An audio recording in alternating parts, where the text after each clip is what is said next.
하나님 감사합니다. 이 땅에서 살아갈 때에 믿음의 사람들을 만나게 하시고 믿음의 교제를 통해 서로 위로하며 힘없게 하시며 위급할 때 도움의 손길을 보내주시고 외로울 때 친구가 되어주시며 두렵고 떨릴 때 큰 힘이 되시어 담대하게 하시는 지난 모든 신앙의 경험들에 감사하고 또 앞으로 경험하게 될 미래를 기대하게 됩니다. 무엇보다 사랑하는 가족들과 함께 같은 신앙을 가지고 한 교회를 섬기고 봉사하며 대대손손 직분을 가지고 헌신하게 하심도 감사드립니다. 더 바라기는 장로님 가정을 비롯한 모든 직분자 가정에서 그 자녀들 역시 장로님으로 직분자로 그렇게 세움받는 복을 누리게 하여 주옵소서. 그것이 복되다는 것을 알게 하옵소서. 어릴 때부터 교회 사랑하는 법을 부모님을 통해 배우고 익히며 그 즐거운 헌신을 본받아 직분을 가지고 교회를 섬기는 것이 얼마나 즐겁고 복된 일인지를 알고 소망하고 꿈꾸게 하여 주옵소서. 기분 따라 교회를 선택하는 것이 아니라 사람의 감정 따라 신앙을 바꾸는 것이 아니라 나에게 잘해주고 못해주고를 기준으로 삼는 것이 아니라 또 내가 하나님을 요구하는 신앙이 아니라 하나님이 우리에게 요구하는 신앙을 올바르게 세워나가게 하여 주옵소서.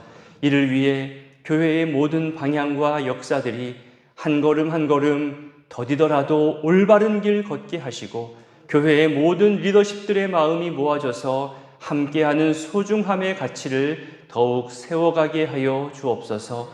하나님, 신앙생활하면서 어떤 상처도 받지 않을 수는 없겠지만 상처 주거나 받는 것에 두려워하지 않게 하시고 설사 상처를 주고받았다 하더라도 그것이 골마 썩어지기 전에 속히 해결할 수 있는 용서와 용납과 또 넓은 포용력을 더하여 주옵소서. 실수한 것에 대해 자비의 마음으로 품게 하시고 서운한 것에 대해 나 또한 부족함을 돌아보게 하시며 분노할 만한 상황에서 침착함과 평안을 더하여 주옵소서. 보이는 수고 외에도 보이지 않는 수고가 훨씬 더 많이 있음을 알며 내 공로를 자랑하기보다는 앞서서 수고하신 분들의 고민과 헌신이 있었음에 감사하게 하옵소서. 지금의 열매를 누리고 있는 것에 대해서도 앞선 세대에서 후배들을 위해 남겨놓은 것이 있음에 그리고 본인들이 참고 참으며 다음 세대를 위해 아끼며 수고한 희생이 있었기 때문임을 우리가 잊지 않게 하옵소서. 방금 부른 찬송의 가사처럼 주가 맡긴 모든 역사들을 힘을 다해 마쳤을 때에 기쁨으로 주의 부르심을 맡게 하시고 화목하고 즐거운 믿음의 후손들을 우리 눈으로 보게 하여 주옵소서.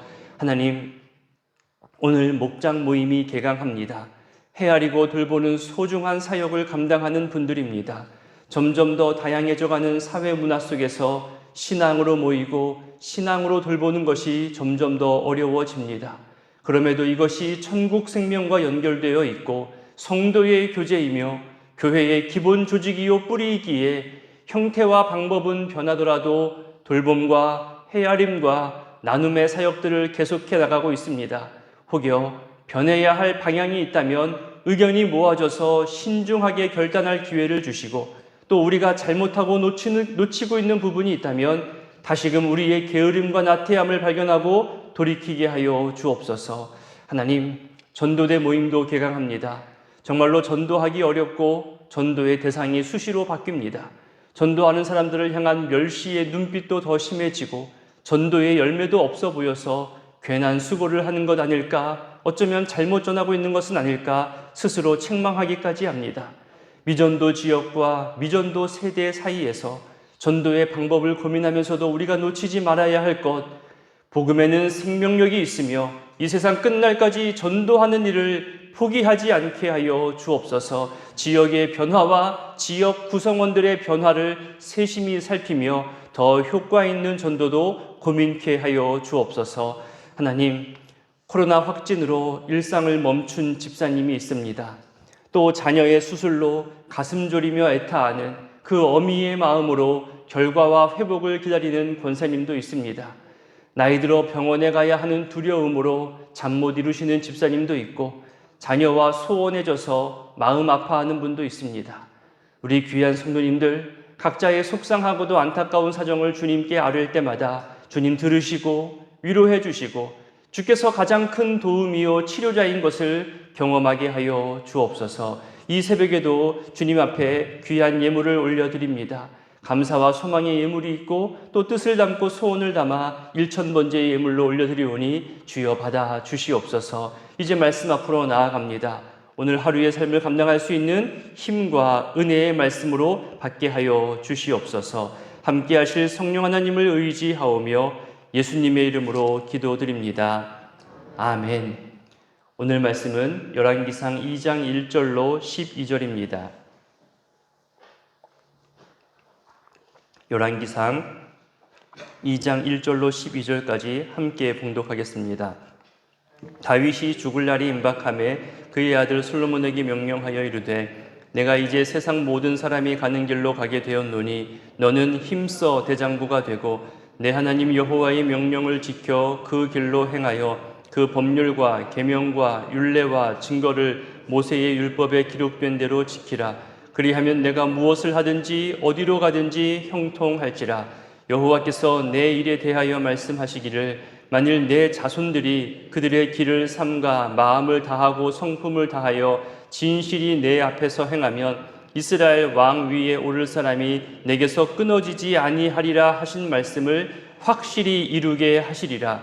수르야의 아들 요압이 내게 행한 일 곧 이스라엘 군대의 두 사령관 넬의 아들 아브넬과 예델의 아들 아마사에게 행한 일을 내가 알거니와 그가 그들을 죽여 태평시대에 전쟁의 피를 흘리고 전쟁의 피를 자기의 허리에 띤 띠와 발에 신은 신에 묻혔으니 내 지혜대로 행하여 그의 백발이 평안히 수올에 내려가지 못하게 하라. 마땅히 길르앗 바르실레의 아들들에게 은총을 베풀어 그들이 내 상에서 먹는 자 중에 참여하게 하라. 내가 내 형 압살롬의 낯을 피하여 도망할 때에 그들이 내게 나왔느니라. 바울인 베냐민 사람 게라의 아들 시므이가 너와 함께 있나니 그는 내가 마하나임으로 갈 때에 악독한 말로 나를 저주하였느니라. 그러나 그가 요단에 내려와서 나를 영접함으로 내가 여호와를 두고 맹세하여 이르기를 내가 칼로 너를 죽이지 아니하리라 하였노라. 그러나 그를 무죄한 자로 여기지 말지어다. 너는 지혜 있는 사람이므로 그에게 행할 일을 알지니 그의 백발이 피 가운데 스올에 내려가게 하라. 다윗이 그의 조상들과 함께 누워 다윗성에 장사되니 다윗이 이스라엘 왕이 된 지 40년이라. 헤브론에서 7년 동안 다스렸고 예루살렘에서 33년 동안 다스렸더라. 솔로몬이 그의 아버지 다윗의 왕위에 앉으니 그의 나라가 심히 견고하니라. 아멘. 오늘 본문은 솔로몬을 향한 다윗의 유언과 또 다윗의 죽음 이후 솔로몬 시대가 시작됨에 대해 이야기합니다. 저는 오늘 1절과 2절을 많이 강조해 드리고 싶습니다. 자신의 생명이 다하고 곧 죽을 날이 가까이 왔다는 것을 안다는 것은 정말 큰 은혜입니다. 그리고 그 마지막에 가족들과 주변 지인들에게 유언과도 같은 말을 온전한 정신으로 전할 수 있는 것도 큰 복입니다. 거기에 더해서 그 유언의 내용이 대대손손 이어져 갈 만한 내용이라면 이 역시 정말로 멋진 겁니다. 목사로서 우리 성도님들의 마지막 순간에 찾아뵐 때가 종종 있습니다.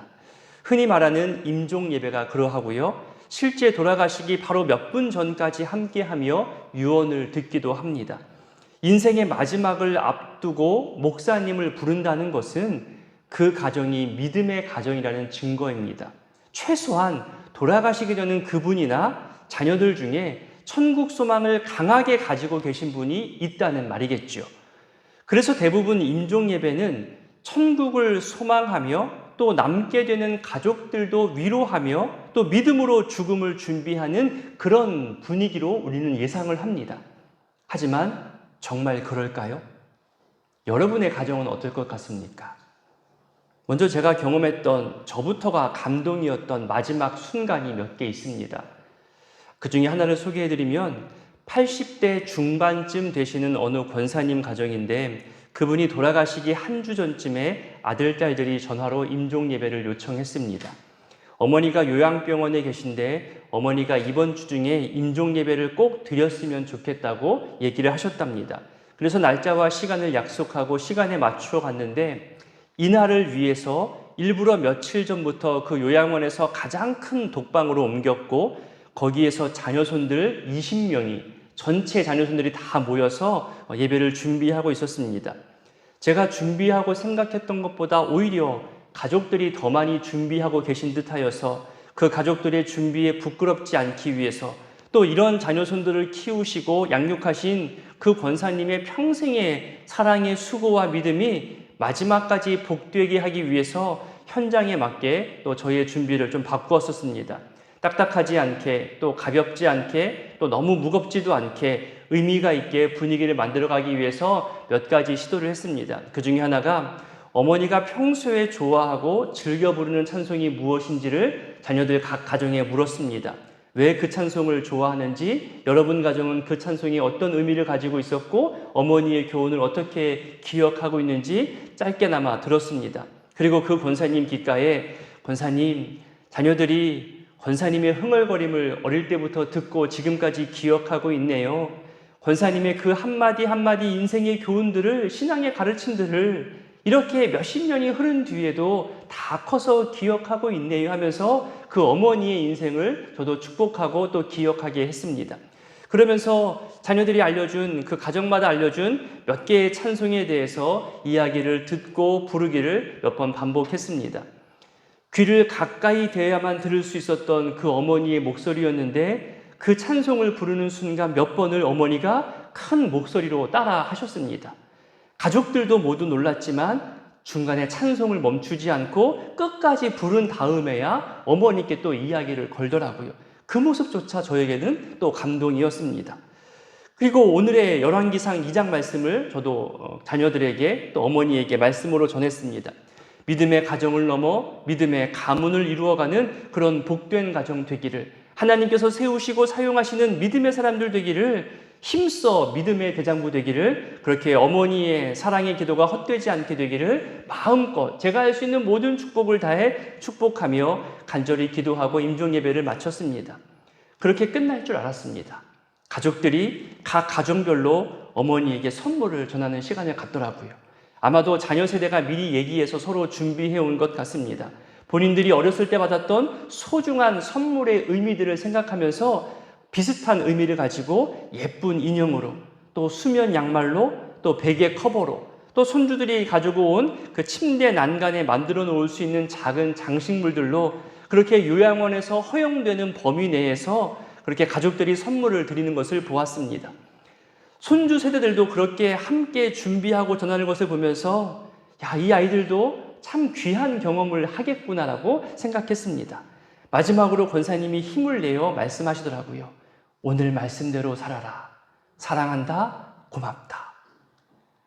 그리고 며칠 후에 돌아가셨습니다. 그 장례 모든 순서를 집례하면서 슬펐지만 행복했습니다. 그리고 하나님의 위로의 도구로 쓰임받는 것에 대해서 저 역시 감사한 고백을 드렸습니다. 이런 장례는 장례 후에 가족들의 모습도 너무나 귀합니다.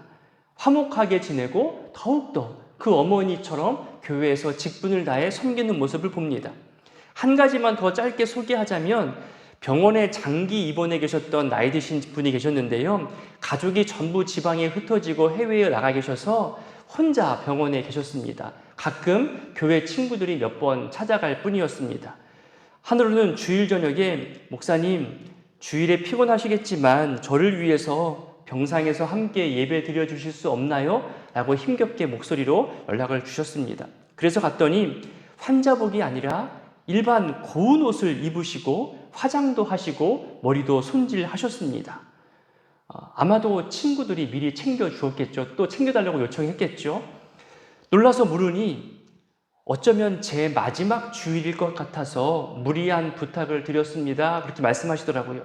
그래서 쉬운 예배, 그냥 간단한 경건의 형식의 예배가 아니라 그날 주일 주보대로, 지금처럼 온라인이나 인터넷이 활발한 시대가 아니었기 때문에 그날 주일 주보 순서 그대로 똑같은 순서로 예배를 드렸습니다. 그리고 그 주중에 그분은 돌아가셨습니다.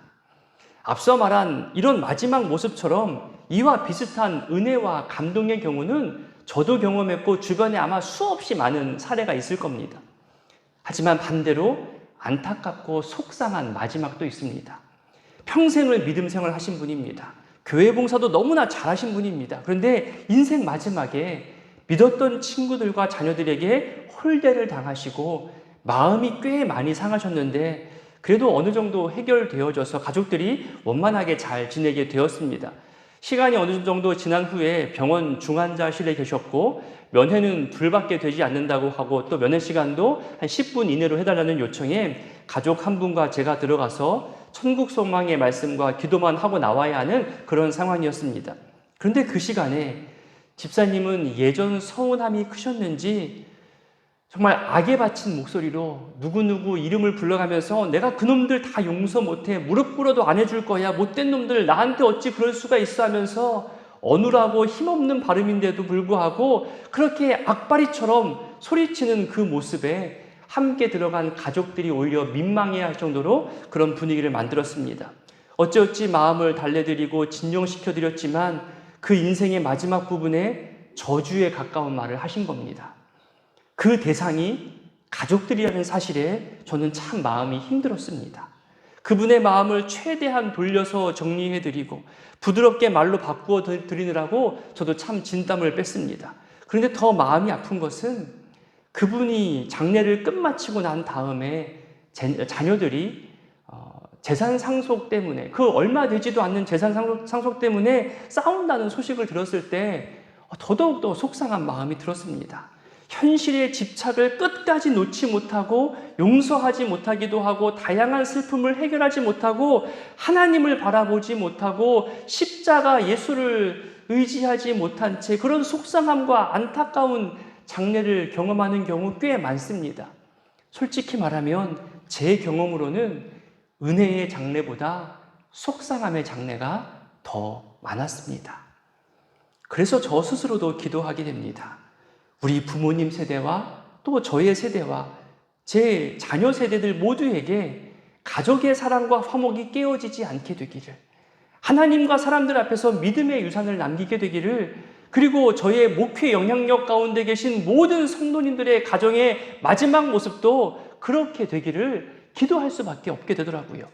오늘 다윗의 마지막과 그 유언을 보면서 여러분도 여러분 평생의 신앙과 삶의 교훈을 온전히 물려주며 축복할 수 있게 되기를 우리 함께 바랬으면 좋겠습니다.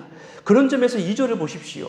다윗이 자기 죽을 날이 다가오는 것을 알았다는 것, 이거는 정말 은혜입니다. 그리고 그 다가오는 죽음을 받아들일 줄 안다는 것도 은혜입니다. 대다수 사람들이요, 죽음은 먼 데 있는 것이라 생각합니다. 나이 들어 병들어 죽는 것만 생각하잖아요. 하지만 갑작스러운 사고로 죽을 수 있고 또 갑작스러운 질병으로 죽을 수도 있습니다.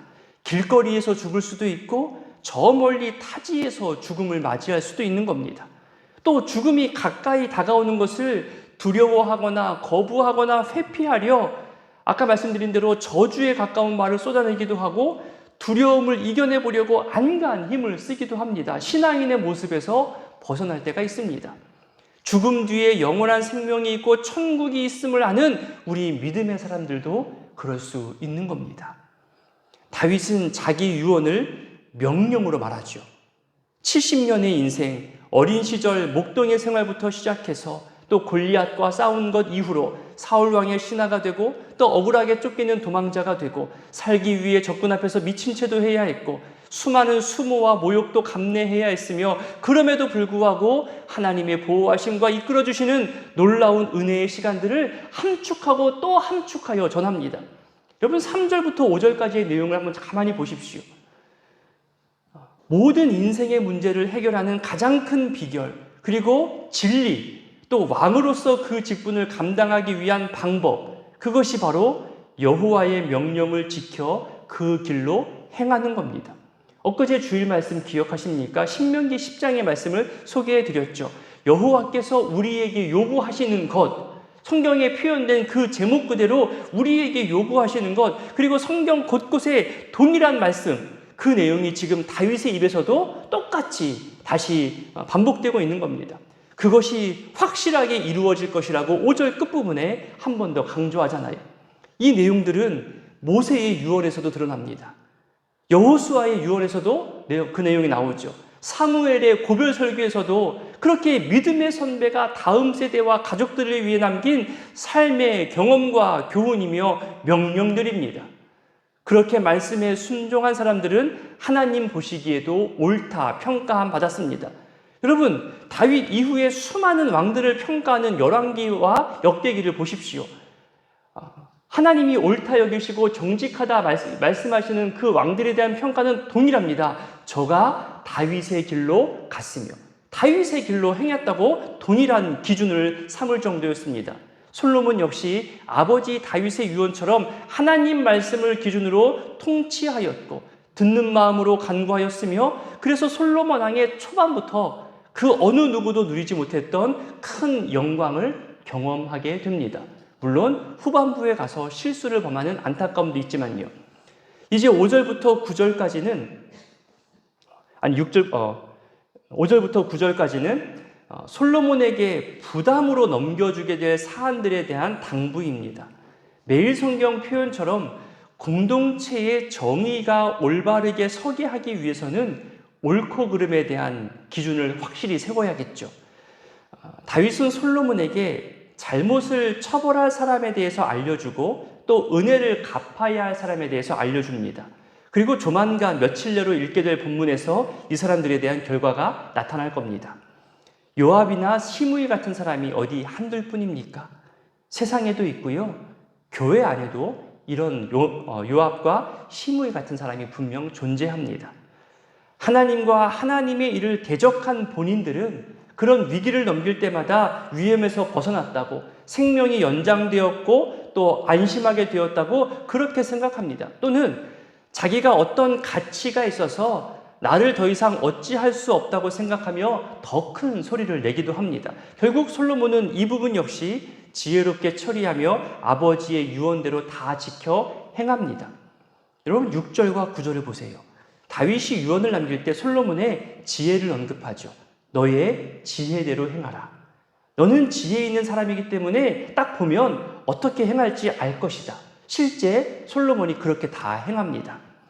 여러분 오늘 말씀을 기억하며 기도하실 때에 처음 강조하고 소개해드린 대로 평생 올바른 믿음의 소유자 되기를 우리 먼저 기도했으면 좋겠습니다. 혹여나 어떤 실수 또 화해가 필요한 그런 관계가 있다면 더 늦기 전에 화해와 화목과 용서와 용납의 가치를 이룰 수 있기를 또 기도했으면 좋겠고, 또 나의 마지막 모습, 나의 죽음조차 후손들에게 선한 영향력으로 물려주게 되기를 기도하는 그 기도를 오늘이라도 시작했으면 좋겠습니다. 그리고 현재 병상에 계신 분들, 또 나이 들어가며 외로움 가운데 계신 분들에게 우리가 함께 기억하고 기도하는 성도님들이 있음을 알려주게 되기를, 또 그런 목장 모임 되기를 우리 함께 기도했으면 좋겠습니다. 함께 주기도문으로 기도합니다. 하늘에 계신 우리 아버지, 아버지의 이름을 거룩하게 하시며 아버지의 나라가 오게 하시며 아버지의 뜻이 하늘에서와 같이 땅에서도 이루어지게 하소서. 오늘 우리에게 일용할 양식을 주시고 우리가 우리에게 잘못한 사람을 용서하여 준 것 같이 우리 죄를 용서하여 주시고 우리를 시험에 빠지지 않게 하시고 악에서 구하소서. 나라와 권능과 영광이 영원히 아버지의 것입니다. 아멘.